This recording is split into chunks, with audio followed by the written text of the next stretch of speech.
사랑과 은혜가 풍성하신 하나님 아버지 감사를 드립니다. 영원한 죄로 인해 죽을 수밖에 없던 저희를 대속하신 예수 그리스도의 은총을 높여 찬양합니다. 이 시간 다시 한번 그 구원의 감격을 묵상하며 주님 앞에 말씀과 기도로 나아갑니다.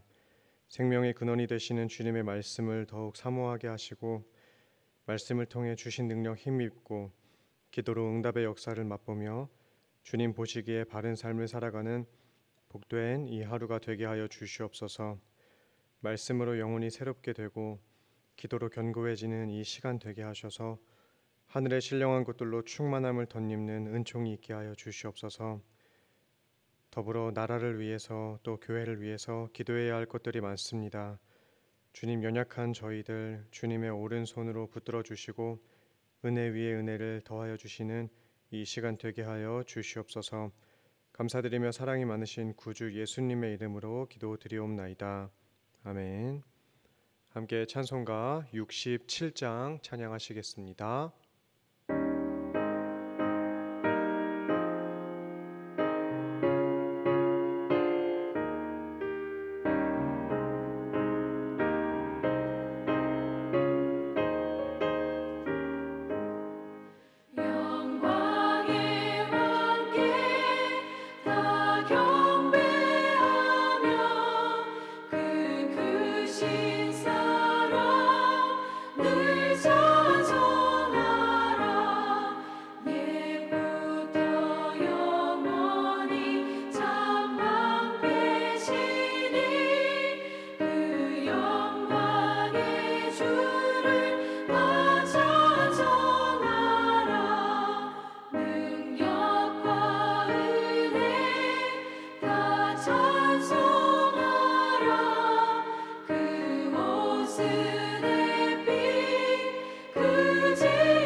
오늘 다 함께 보실 말씀 이사야 46장 1절에서 13절까지의 말씀입니다. 이사야 46장 1절에서 13절까지의 말씀 제가 봉독하겠습니다. 벨은 엎드러졌고 느보는 구부러졌도다. 그들의 우상들은 짐승과 가축에게 실렸으니 너희가 떠매고 다니던 그것들이 피곤한 짐승의 무거운 짐이 되었도다. 그들은 구부러졌고 그들은 일제히 엎드러졌으므로 그 짐을 구하여 내지 못하고 자기들도 잡혀갔느니라. 야곱의 집이여, 이스라엘 집에 남은 모든 자여, 내게 들을지어다. 배에서 태어남으로 내게 안겼고 태에서 남으로부터 내게 업힌 너희여, 너희가 노년에 이르기까지 내가 그리하겠고 백발이 되기까지 내가 너희를 품을 것이라. 내가 지었은즉 내가 업을 것이요 내가 품고 구하여 내리라.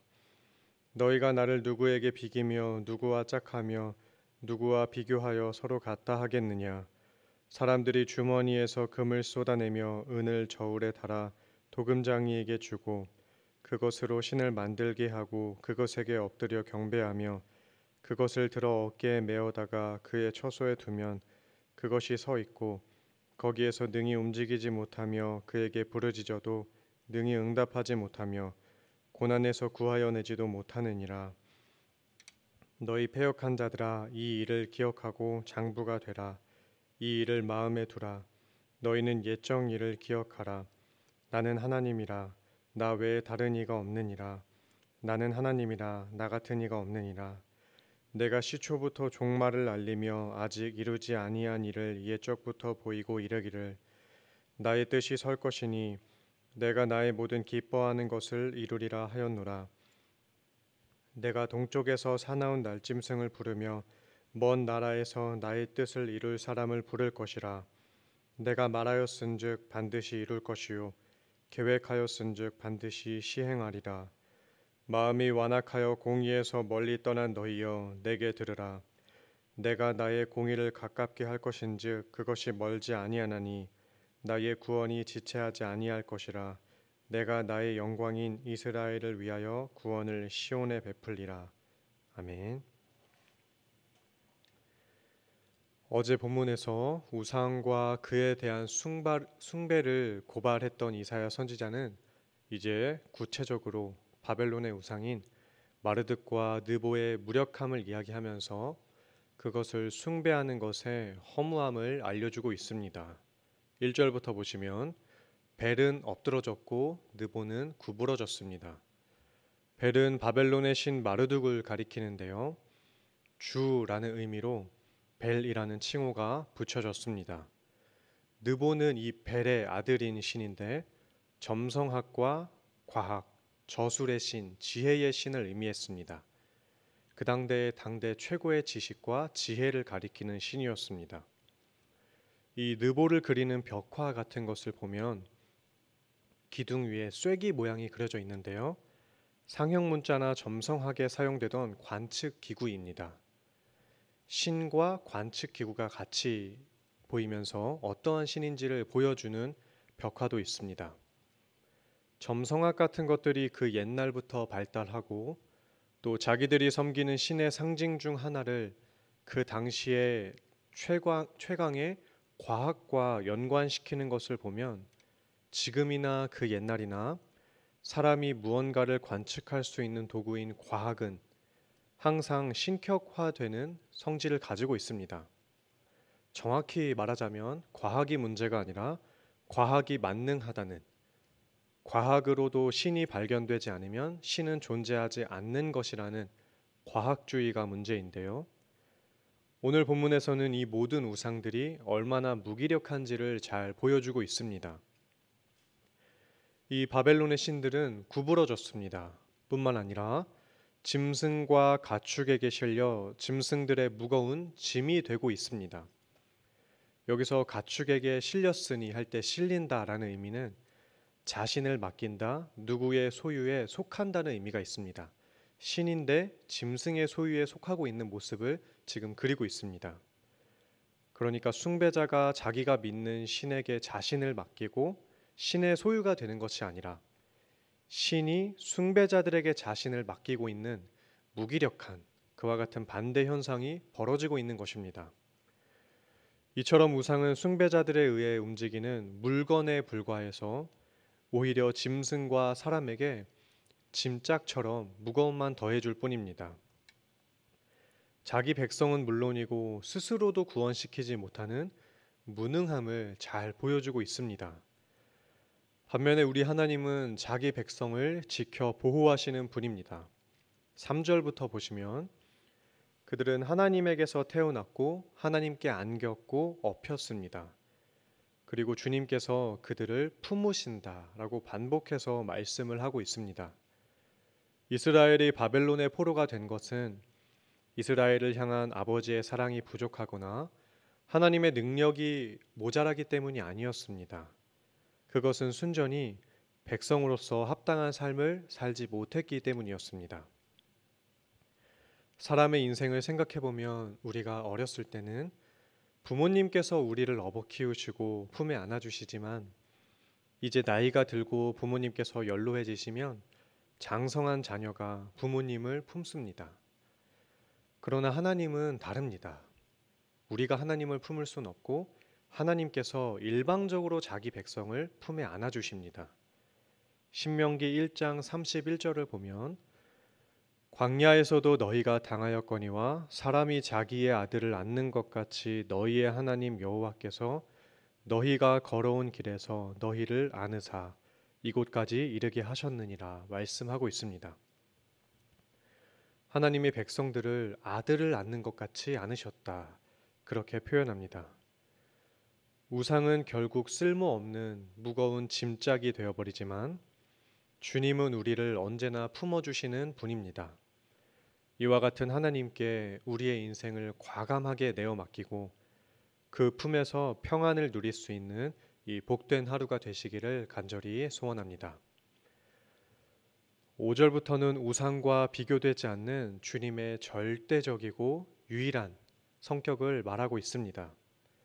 사실 근본적으로 민족들이 숭배하는 신들과 하나님은 전혀 다른 존재이기 때문에 비교하는 것이 무의미해 보이지만 그럼에도 굳이 우상들과 하나님을 비교하는 이유는 당대의 세계관 속에서 우상을 섬기는 일이 얼마나 어리석은지 깨닫게 하기 위해서입니다. 고대 근동에서는 조각하는 방법으로 우상을 만들었습니다. 주로 나무로 만들고 10cm에서 25cm 정도의 크기로 제작을 해서 집이든지 어디든지 그 우상을 가져다 둘 수 있었습니다. 또 쇠를 가지고 우상을 주조할 때는 밀랍에 진흙을 덧입혀서 거푸집을 만든 뒤에 밀랍을 녹여 없애고 진흙을 굽는 과정을 거쳤습니다. 그리고 발바닥에 있는 관을 통해서 거푸집 속으로 청동을 집어넣었습니다. 그 뒤에 금박이나 은박을 덧입혔습니다. 그렇게 도금장이를 통해서 우상을 제작하는 작업을 마무리했습니다. 이후에 사람들은 우상을 어깨에 올려매고 우상을 둘 자리에다가 우상을 가져다 놓습니다. 이게 사람이 숭배하는 우상입니다. 처음부터 끝까지 사람에 의해서 만들어지고 사람에 의해서만 움직여질 수 있는, 스스로 냄새도 맡지 못하고 소리 또한 내지도 못하고 듣지도 못합니다. 이렇게 사람이 아니면 움직일 수 없는 이 우상에게 나를 도와달라, 나를 구원해달라 부르짖는다면 그것만큼 어리석은 일이 또 없습니다. 신앙심을, 마음을 낭비하는 일입니다. 8절부터는 이런 우상과는 다르게 능력의 하나님께서는 말씀을 성취하신다는 것을 선언하고 있습니다. 주님은 자기 백성들을 향해 패역한 자들이다 하고 12절에서는 마음이 완악한 공의에서 멀리 떠난 너희들이라고 그들의 잘못을 고발하고 계십니다. 사실 이처럼 이스라엘의 역사는 줄기차게 하나님의 품을 떠나려는 모습이었습니다. 그런데 놀랍게도 그런 그들을 향한 여호와의 마음도 한결같았습니다. 이와 같은 아버지의 사랑을 이방인과 같이 배반하지 않으려면 어떻게 해야 할까요? 9절부터 보시면 반복되는 말이 하나가 있는데 기억하라는 말입니다. 무엇을 기억하라고 하는가 하면 이 일을 기억하라, 옛적 일을 기억하라 말씀합니다. 이 일, 옛적 일 하면 이스라엘 백성들은 단번에 출애굽 사건부터 떠올립니다. 그들은 자기 조상들이 구원을 받았던 옛적 일, 옛적 구원을 기억하기 위해서 절기를 제정해서 지켰고 말씀을 계속해서 마음판에 새겨 나갔습니다. 애굽에서 꺼내 가나안 땅에 들여보내겠다고 약속하신 주님은 그 약속을 흔들림 없이 지키셨습니다. 이처럼 언약에 신실하신 하나님은 일방적으로 죄인들의 구원을 완성하는 분입니다.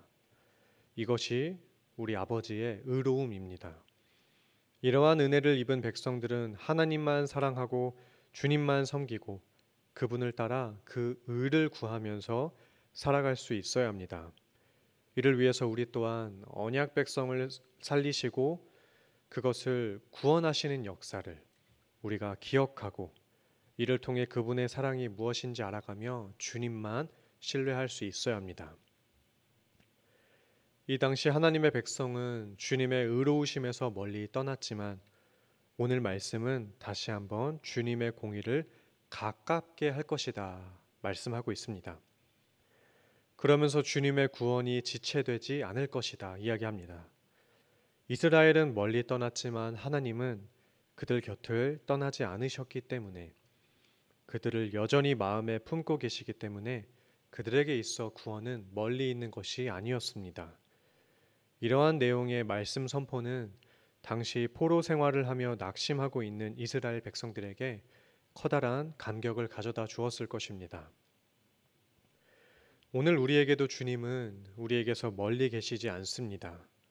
세상의 가치관과 어려움에 우리가 잠식되어서 때때로 하나님께 실망하고 우리의 신앙심이 차가워지고 있더라도 주님은 여전히 우리들을 마음에 품으시고 약속하신 구원을 지체하지 않으십니다. 이와 같은 아버지 하나님을 단단히 붙잡는 우리 모두가 되시기를 간절히 소망합니다. 이를 위해서 우상의 허망함, 세상의 무기력함을 알고 약속한 바를 한치의 오차 없이 이루셨던 하나님의 구원의 역사를 다시 한번 되새기며 기억하는 저와 우리 모든 성도님들 되시기를 간절히 소원합니다. 기도하겠습니다. 사랑과 은혜가 풍성하신 하나님 아버지, 오늘 주신 말씀을 통해 우리를 자녀같이 품어주시는 하나님의 은혜를 기억합니다. 우리가 광야 같은 세상을 지나고 있지만 낙심하지 않을 것은 주님께서 우리를 품에 안으시고 목적하신 곳으로 인도할 것을 믿고 있기 때문입니다.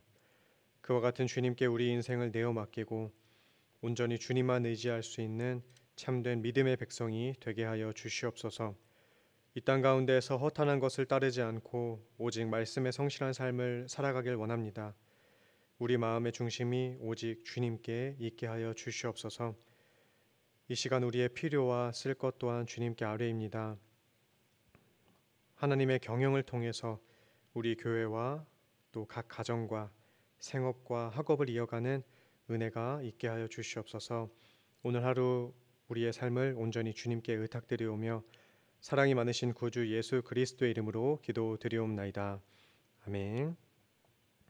하늘에 계신 우리 아버지여, 이름이 거룩히 여김을 받으시오며 나라가 임하시오며 뜻이 하늘에서 이루어진 것 같이 땅에서도 이루어지이다. 오늘 우리에게 일용할 양식을 주시옵고 우리가 우리에게 죄 지은 자를 사하여 준 것 같이 우리 죄를 사하여 주시옵고 우리를 시험에 들게 하지 마시옵고 다만 악에서 구하시옵소서. 나라와 권세와 영광이 아버지께 영원히 있사옵나이다. 아멘.